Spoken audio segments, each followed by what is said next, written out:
Bonjour. Ok, bon bah d'abord je vais parler de mon oral de français et ensuite je présenterai ma super chambre à l'ENSTA. Bon, je vais faire ça en deux parties. Vous pourrez regarder, il y aura les timecodes dans la description pour regarder quelle partie est laquelle, s'il y en a une qui vous intéresse plus que l'autre.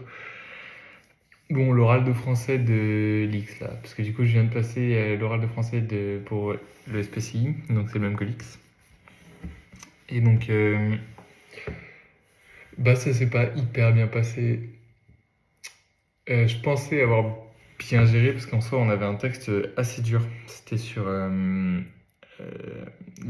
bruyère, un extrait de Les Caractères, et ça parlait de qu'est-ce que les hommes répondraient à Démocrite, je crois qu'il s'appelle comme ça. Et donc ça disait que effectivement les hommes ils font la guerre, mais ça sert à rien.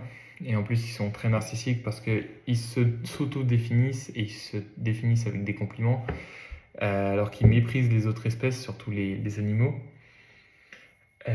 Et ensuite, il dit que c'est complètement débile parce qu'en fait, si un être supérieur regardait les conflits entre êtres humains, et bah, il trouverait ça ridicule, quoi. Il n'y aurait aucun intérêt. Et donc, j'ai fait mon résumé. Je pense que mon résumé était un peu trop rapide. Je crois que j'ai fait 2 minutes. J'ai regardé mon intro, elle faisait peut-être 40 secondes sur le résumé. Et après, j'ai parlé pendant 2 minutes du résumé. Donc en soi, je pense que je suis dans les temps. Euh, Après la partie dissertation, j'ai fini. Enfin, j'ai fait un long truc sur la partie dissertation. En gros, j'ai décidé de réfléchir après ça sur les conflits, sur quel est le sens des conflits aujourd'hui et de pourquoi on s'affronte et on se détruit entre êtres humains. Parce que pour moi, c'était ça la problématique principale du texte, donc j'ai décidé de parler de ça, quoi. Donc j'ai fait une première partie sur défendre des causes et un idéal. Et donc là, j'ai parlé de Kant avec la justice. Je vais même citer la petite citation en latin toute jolie et tout. J'ai parlé de Gaulle. J'ai fait et donc j'ai fini par Kant et ça m'a permis d'enchaîner sur ma deuxième partie qui était sur plus la futilité des conflits violents et qu'il y avait d'autres moyens pacifiques pour résoudre les problèmes. Et donc, du coup, j'ai pu enchaîner sur ma deuxième partie directement avec une citation de Charles Reggie sur le fait que les Kantiens n'ont pas de main. Euh, Ensuite, j'ai enchaîné euh, sur les différents mouvements littéraires, etc., qui ont abordé des sujets plus, qui ont centré l'homme et l'éducation, la philosophie, etc., au centre du débat pour éviter les conflits. Et donc je parlais des philosophes des Lumières et aussi de l'humanisme, même si l'humanisme c'est pas vraiment penché sur les conflits, c'est plus sur l'épanouissement. Mais j'ai dit que ça pouvait aider à mieux comprendre les autres êtres humains pour comprendre leurs causes et leurs idéaux pour éviter les conflits. Après, dans cette même partie, du coup, sur le fait qu'il y a d'autres moyens que la guerre pour résoudre des conflits, j'étais content de mon truc. Notamment, j'ai cité Montaigne, je crois, pour les philosophes. Enfin, sur l'humanisme, j'ai cité Montaigne avec une tête bien faite et mieux qu'une tête bien pleine. Et ensuite, j'ai parlé de Martin Luther King. Enfin, avant de parler de ça, j'ai parlé de Martin Luther King sur le fait que euh, on ne pouvait pas aboutir à la paix avec des moyens violents. Et j'ai terminé cette partie grâce à un exemple, grâce à l'affaire Dreyfus, en disant qu'on pouvait résoudre les conflits par la diplomatie. Et donc je parlais de l'affaire Dreyfus et de Badinter sur la peine de mort. Et ensuite, elle m'a parlé...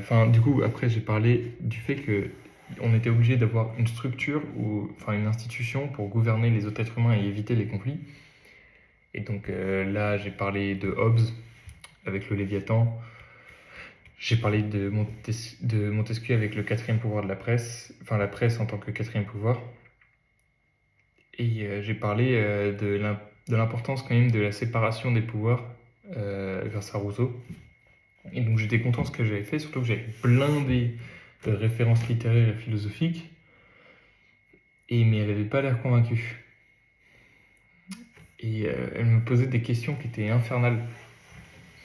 Notamment, elle m'a demandé du coup comment je reliais, comment je reliais.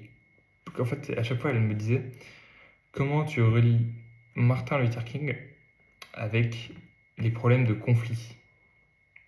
Et donc là, je parlais de la vie de Martin Luther King et ce pourquoi Martin Luther King s'est battu. Et j'ai l'impression qu'elle n'était jamais séduite en fait de mes réponses. Donc je suis sceptique. Après, c'est son job de ne pas laisser paraître ses émotions, mais quand même, quoi, j'étais un peu frustré du coup. Et surtout, elle m'a posé des questions très, très, très, très ambiguës, notamment sur l'humanisme. J'aurais jamais dû citer l'humanisme en fait, parce qu'après, elle m'a posé plein de questions dessus. Et notamment, elle m'a demandé qu'est-ce qui, chez l'humanisme, plaçait l'homme au centre du débat. Et donc là, j'avais rien, quoi. Pour moi, c'est juste l'humanisme, c'est un mouvement littéraire dont l'objectif est de centrer le débat sur l'épanouissement de l'être humain et en reprenant à travers la science et tout, en reprenant plein de trucs antiques. Et donc pour moi, je ne savais pas trop quoi répondre. Il y a plein de questions comme ça qu'elle m'a posées. Aussi, elle m'a demandé de lier Martin Luther King à Zola et à Boninter. Bon, ça allait. Et après, elle m'a dit de relier Zola à ma troisième partie. Et donc là, j'étais un peu sceptique. Et en fait, ce qu'elle attendait, je pense, c'était que je dise que Zola, le J'accuse, c'était une lettre ouverte dans un journal à la base. Et donc, je pense qu'elle voulait que je le relie à la presse, mais enfin, du coup, j'ai dit qu'à la base, le J'accuse était paru dans un journal, mais je sais pas si c'est ça qu'elle attendait, elle était hyper sceptique. Enfin, je la trouvais sceptique. Enfin, voilà, du coup, c'était mon ressenti sur le français. Heureusement, il y a des côtés positifs à la vie et j'ai une super chambre. Donc, je suis logé à l'ENSTA et je suis dans le bâtiment A, le A de ENSTA. Et donc, ma chambre est super grande. Bon, là, vous êtes posé sur mon bureau. Donc, ici, là c'est un grand bureau. Attendez, déjà, la chambre est immense. Ça, c'est la partie lit. Donc, il y a mon lit. Je me suis pris une petite table de nuit. Alors, il y avait la table de nuit à la base, elle était derrière le bureau. Je me suis permis de la déplacer pour m'en faire une petite table de nuit. J'ai un grand placard et tout, avec de quoi bien ranger mes vêtements. C'est assez pratique. Et même un grand bureau pour travailler, franchement, là-dessus, on est super bien logé. On a. Enfin, ça c'est l'entrée. Déjà, j'ai besoin de marcher un peu. Donc ça montre que c'est une grande chambre. Et franchement, tout est équipé. Hein. Cuisine et tout, on est bien équipé. Enfin, on n'a pas de four, mais faut pas trop demander non plus. On a un micro-ondes, on a le frigo et tout. Franchement, on est super bien.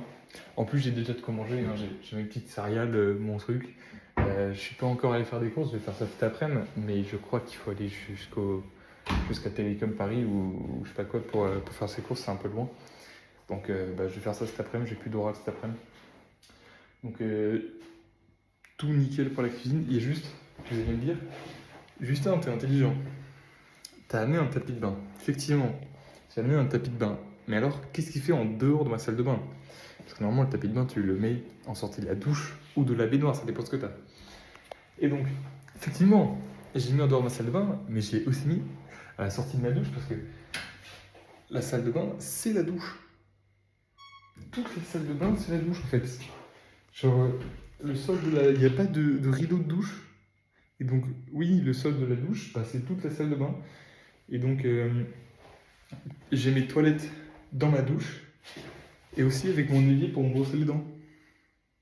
Donc ouais, un peu bizarre. J'ai ma super serviette Le Roi Lion. Ah mince, ne jugez pas, elle est incroyable. Et donc ouais, juste ça, c'est un peu bizarre d'avoir la douche.